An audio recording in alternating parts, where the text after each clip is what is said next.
I'm ready. Oh, really? What are you watching? Don't know, but you two on the couch. I mean, that's the worry. Yeah. And we're on broadcast in front of, what, 20k people right now? Well, we're not right now. That's true. I could have already taken my shirt off. Could have. But Hearthstone. The BM's Okay, already coming I out. was going to say someone's supposed to follow up on that one. But Hearthstone, silence. We just I'm watched like, some oh, okay. Hearthstone, right? This is already a dramatic improvement on Casey's last few games, because he's managed to successfully not draw patches on turn 1, which he has proven to be pretty good at so far this tournament. We do seem to have gone back to day 1 SeatStory in that both players have banned Priest, which is something that we haven't been seeing recently. That's right. Partly because the information got revealed that a lot of people just weren't running Raza Priest, so everyone went, oh, fine, play a Priest. It's not Raza Priest. But both of these guys, I believe, are just playing Raza Anduin. Yeah, as far as I'm aware. But yeah, this matchup specifically, I think, you know, people talk about Keleseth, you know, how important that is, especially if you get the Shadow Step out and the follow-up. But I generally think this matchup is often decided by how good each other's Valspines are. That's funny. Valspine's so insane. If you Valspine on 5 with, say, a backstab, and if Valspine anything and say you clear the board that turn, you are way ahead. Because even if they Valspine you back, you always end up saying like 1 or 2 minions ahead. Well, it's funny because I was saying to the guys earlier, Ant and Akawanda, that for me, the defining card in this matchup is actually the Bone Mare. If you can be the first player to land the Bone Mare. But I guess in order to do that, you need to get a decent backstab. Guys, you're both right. It's both of those cards. All right. It's also South Sea Captain pulling patches, and it's SI7 Agent. It's the cards that swing the board. So we're just listing the card in the deck now. It's also Leroy Jenkins. No, it isn't. I actually think this matchup is as close a matchup as we've had to like old school Zoo days. Yeah. Where you 100%. literally do anything you can to trade the board favorably for yourself. That is like the whole matchup. Yeah, earning the right to go face in this matchup is incredibly difficult, and that was the case in the Zoom era for sure. So I think that's actually a really good comparison. Thanks, Sol. We have to get to SeatStory for nice things to be said. I did say some incredibly mean things just now, so I thought I'd balance it out. 90-10. Saying that you needed to do something right in your life for once might have been a little bit harsh. I don't know. If this is what my life looks like doing things wrong, I'm okay. That's fair. You have a funny definition of balancing out, Sottle. Yeah, it's a 10-to-1 ratio. Yeah. You get used to it. Raven is the king of just doing things wrong, but just accidentally being fine. He's like the USA of people. I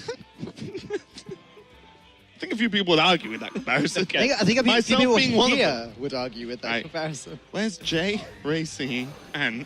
Actually, we have a lot of Ali, Americans at this Nicolena. SeatStory. We have a lot of Americans at the SeatStory. I knocked off Australia earlier, so I'm just working my way along. Who do we have that's Australian? No, I was just firing shots at Australia. Oh, I mean, that's Yeah. fine. Yeah, They're too far away enough to get... it's true. Not too far away to send players over here from there, though, this week. Coin Valspine's available for Casie, and this is what I was talking about. The Silent Chain Gang kind of helps a little bit because it's 2 minions for 1. Yeah. But still, just having that available is kind of nuts. Also, there's just the sort of South, the Captain this turn instead, and then you can just play a normal a turn 5, and then go into coin 7 Bone Mare.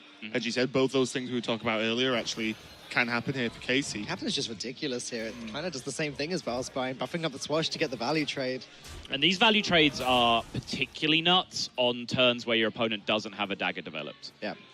Whether or not you take like a clean trade, like 3-3 into 3-3 or 3-3 into 2-3, obviously that wasn't an option here, but just hypothetically, is often dictated by whether they have the dagger up still or not. Right. Because if you can make them spend 2 mana to then hit your 3-1, take 3 damage, and that's like a good chunk of their turn gone, that's usually a win for you. Tempo gain in itself. Yeah, right.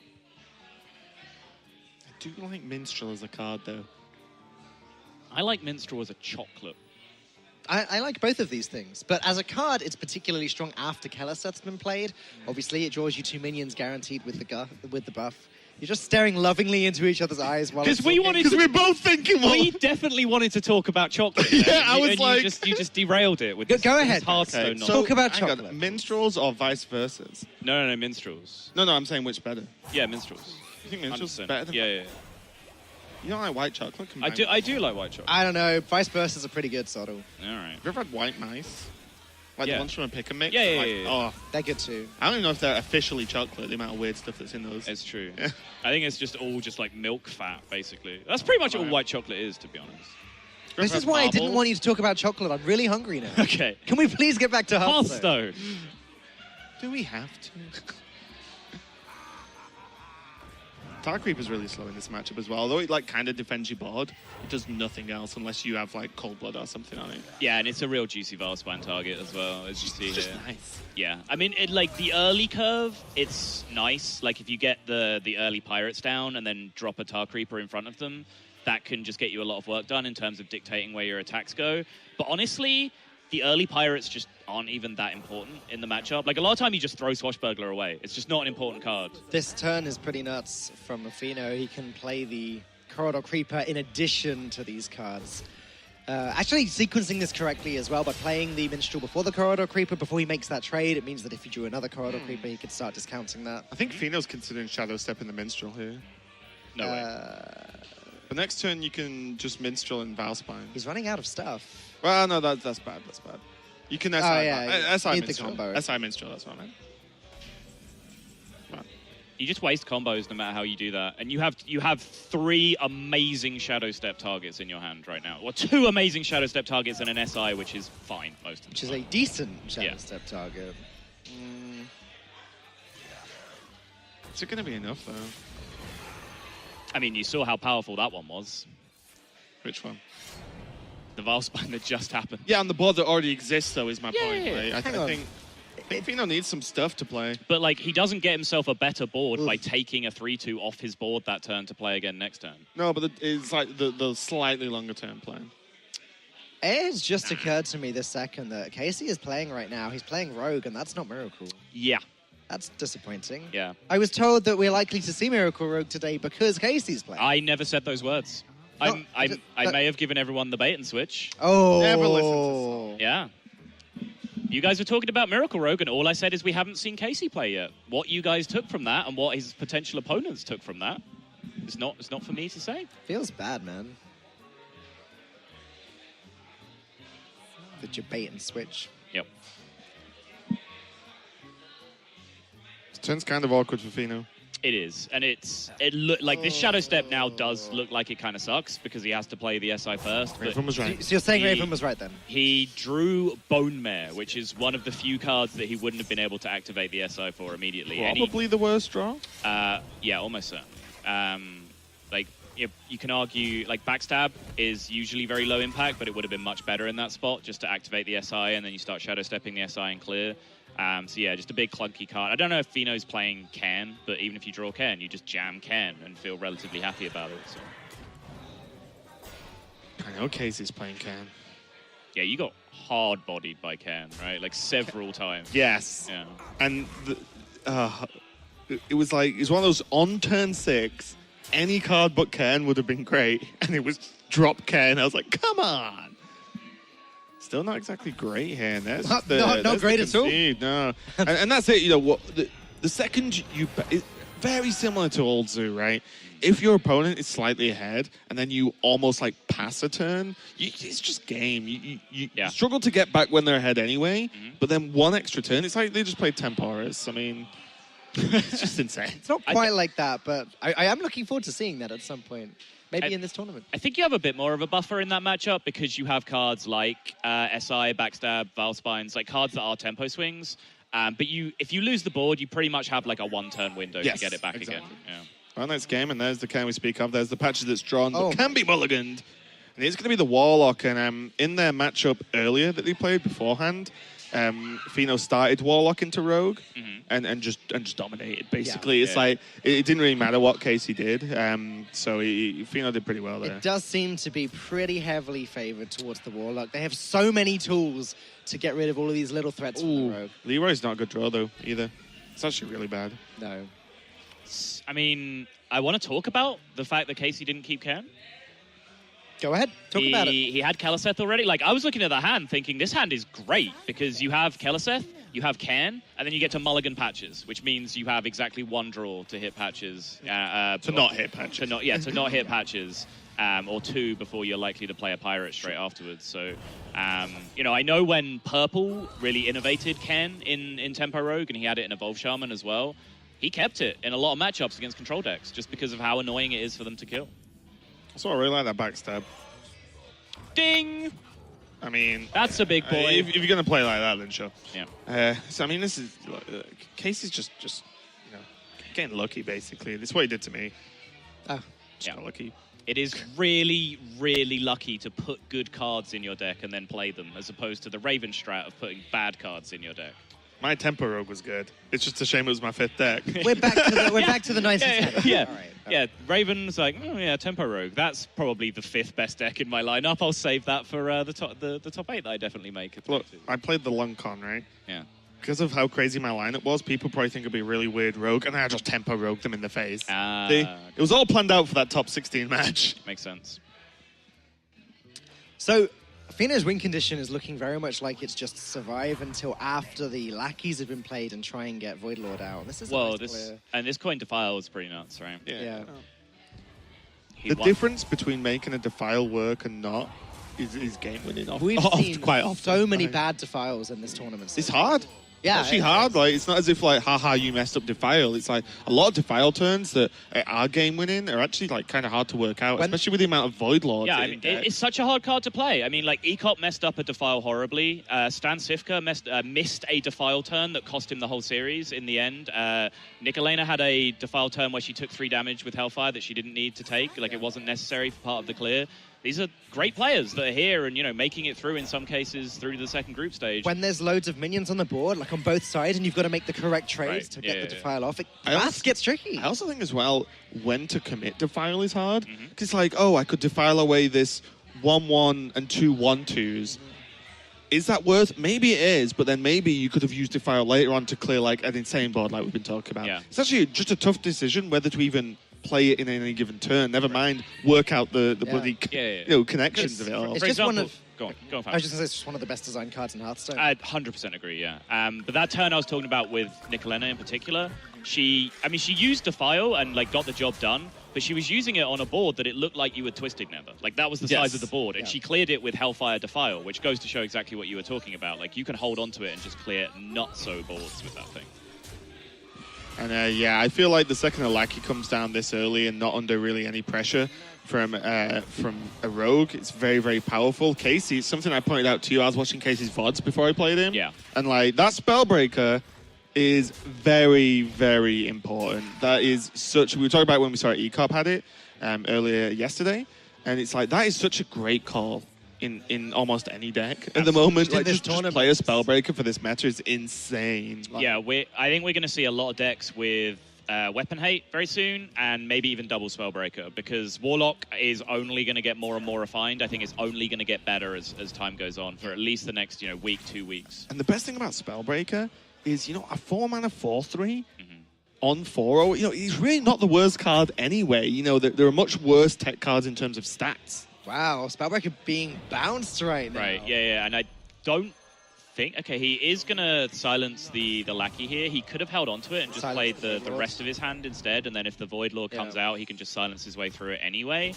Yeah. This way, he does just get the 4/3 damage back on the board. And the thinking here is just, I'm going to kill him before turn 9 now anyway, right? Like, it's just not going to be relevant. That might not be the case, because Warlock is so stable now between Dark Pact, Spellstone, and all the AoE they have available. They can heal for 1 million. Also, as well, with the Lackeys being played, you will imagine a Void Lord is in the deck. Yeah. As in, like, not in hand. Obviously, it's in the list, But, and it's like, well, guess what? One, you want to kill him before that anyway. Also, well, what if he just doesn't draw the Void Lords? Right. It doesn't matter about turn 9. You just kill them anyway. There's no taunt to silence. Yep. It's actually, this is insane, because Lackey is such a problem, because Warlock often has the time to play a 5-mana 2/2. Yeah. On 6, they can just Dark Pact it and say, haha, which is the play you really want to do when you think about Spellbreaker.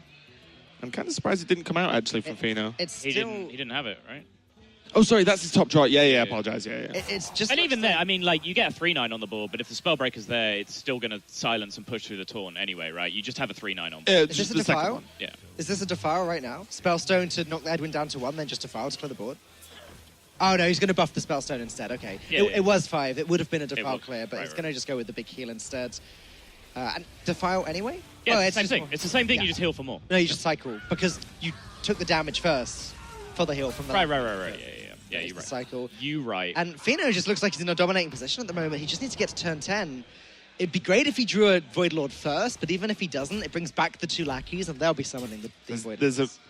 There is a window though for Casie here, Yeah. because twisting has to come down next turn, Mhm. and then there has to be the magical turn 9. That's the scary part. That is a half decent turn 9. Yeah. Yep. That's fine. Comes back from the Nazath as well. And you can't go now with it. Casie needs a lot of pressure to go along with the Saronite this turn. Cobalt Scalebane would be ideal. Bone Mare is that's- not it. It's fine for the next turn though. Right, but it doesn't like front load a bunch of pressure. It's not right? lethal. You would have liked to have drawn another chunky 5 or 4 drop this turn and then ripped the Bone Mare. That would have been perfect world. Double Dark Pact. It's unfortunate.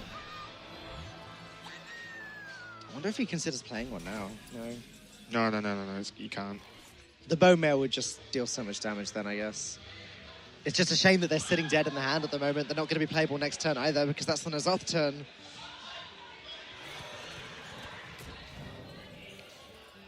Might just be too hot to handle here. I mean, he's dead if he Nazoths, right? Mm-hmm. Yeah, just Rin is not enough to save him. Gul'dan... Nope. No demons have been played. Win's not demon. Oh. Wow, nice. Casie looks like he might take a very quick 2-0 Ah. lead here. So in this situation, if Casie did wait and silence the Void Lord and it died, then Gul'dan would have brought it back. So would Nazoth. So actually, just silencing the lackey and preventing it from being pulled from the deck actually ended up being just the correct call. You have to, hang on, you have to tap, hit Mistress, and then seal, eat your Yeah, dude, double. Mistress, Yeah. eat your dude. That's the out. Yep. And this is Okay. insane because no Oh, we didn't. issues or anything for yeah, there you go. I was wondering if we missed something. And there. no, and nothing No, Feno did. nothing against Casie at all. No, never mind. He's played both Mistress. There's 0 out. Oh, okay. Yeah. Nothing against Casie at all, but that game was won off Spellbreaker. Yes. Off him. So it's a positive in deck building, but if you didn't draw Spellbreaker, that game looks Yeah. very, very different. Oh, yeah. Like, very different. Absolutely insane, and that's a big win. The Rogue versus Warlock matchup should be very hard for the Rogue. Yeah, I mean, the big reason why Warlock is so powerful right now is because it just destroys every aggro deck. It's why Murloc Paladin went away very quickly, because it just gets... Especially Murloc Paladin. Yeah, and then the reason why Q-Block came to fruition is because Q-Block is Control Warlock that has an additional win condition against Control. That's Damahe. Yeah, has all that extra Damahe with the charging 5/7s. All right, so Feno is a Pyroblast gamer then, huh? Most importantly, he's a Mana Worm Arcanologist gamer. Yeah, that's... Oh, and and he Luneth he's gamer. attended the School of Orange as well. Orange is like Orange believes you pick a Luneth in. Sorry, you keep a Luneth in every single matchup, just every single game. If it's in your hand, you keep it. Feels like nah, I'll get the worm, I'll get the 2-drop, and guess what? I'll just mulligan into a Luneth anyway, so it is there ready and waiting. Answer on a postcard, by the way. Someone that knows for sure. Aluneth or a Luneth? Someone please tell me. You're looking at me, and I'm just gonna guess. Shaman.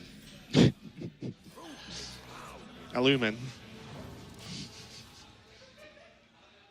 Eleneth?